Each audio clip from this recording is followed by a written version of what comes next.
Hai teman-teman, perkenalkan nama saya Leli Kurnia Rizky dengan NIM 208612068. Di sini saya akan menyampaikan pelayanan informasi obat melalui audio visual. Informasi obat yang saya berikan yaitu bahaya penyalahgunaan chloramphenicol. Selamat menyaksikan. Jadi, sebelum mengetahui bahayanya, kita harus tahu terlebih dahulu apa itu chloramphenicol. Chloramphenicol adalah antibiotik golongan chloramphenicol.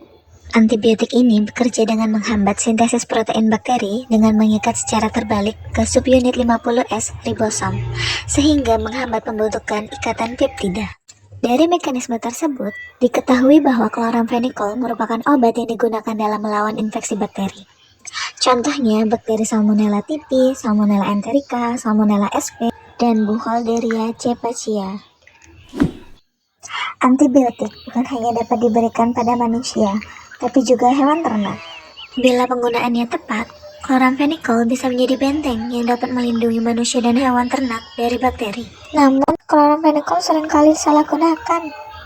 Dimulai dari pasien yang mendiagnosa diri sendiri bahwa yang mana gejala yang dialami pasien selalu dikaitkan dengan infeksi dan akan cepat sembuh bila menggunakan chloramphenicol. Hal tersebut menyebabkan penggunaan obat yang tidak tepat indikasi, tidak tepat obat, tidak tepat dosis, dan tidak tepat pasien. Selain itu, saat ini chloramphenicol seringkali disalahgunakan dengan diberikan kepada hewan ternak yang tidak sakit, agar hewan ternak selalu sehat dan tumbuh dengan lebih besar. Chloramphenicol diberikan dengan cara mencampurkan antibiotik tersebut ke dalam pakan ternak. Hewan ternak dapat tumbuh lebih besar dikarenakan bakteri yang ada di dalam usus terbunuh, sehingga penyerapan nutrisi lebih maksimal ke dalam tubuh hewan ternak. Akibat pemberian antibiotik chloramphenicol pada hewan ternak yang sehat mengakibatkan bakteri resisten atau tidak mampu dibunuh oleh antibiotik. Bakteri yang resisten terhadap antibiotik chloramphenicol akhirnya akan menyebar ke seluruh bagian hewan, mulai dari susu, daging, telur, bahkan kotoran yang nantinya juga dapat menyebarkan bakteri yang resisten terhadap antibiotik ke dalam tumbuhan. Bila manusia mengkonsumsi daging, susu, telur, dan tumbuhan tersebut, maka manusia akan tertular bakteri yang resisten terhadap chloramphenicol. Akibatnya, bila manusia terinfeksi bakteri tersebut, maka tidak dapat lagi diobati dengan chloramphenicol. Hal ini menyebabkan penyakit lebih sulit untuk disembuhkan atau bahkan dapat menyebabkan kematian. Untuk mencegah adanya resistensi antibiotik, maka gunakan antibiotik dengan bijak.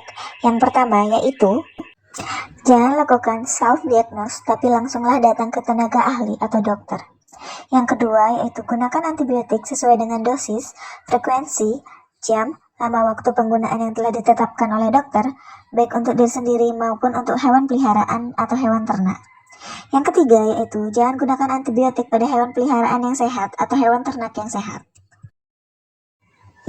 Dan yang terakhir, selalu terapkan 5T, yaitu tidak membeli antibiotik sendiri tanpa resep dokter, tidak menggunakan antibiotik selain infeksi bakteri, tidak menyimpan antibiotik untuk persediaan di rumah, tidak memberikan antibiotik sisa kepada orang lain, dan tanyakan kepada apoteker informasi obat antibiotik. Berikut adalah nama obat yang mengandung chloramphenicol. Yang pertama ada Chlorsentin, ada Calmisentin, Chloramex, Chlorexol, Novaclor, Ufamisetin, dan Colme. Ayo kita bangkitkan slogan Say No to Antibiotic Abuse and Say Hello to Resistance Reduce. Terima kasih telah menonton.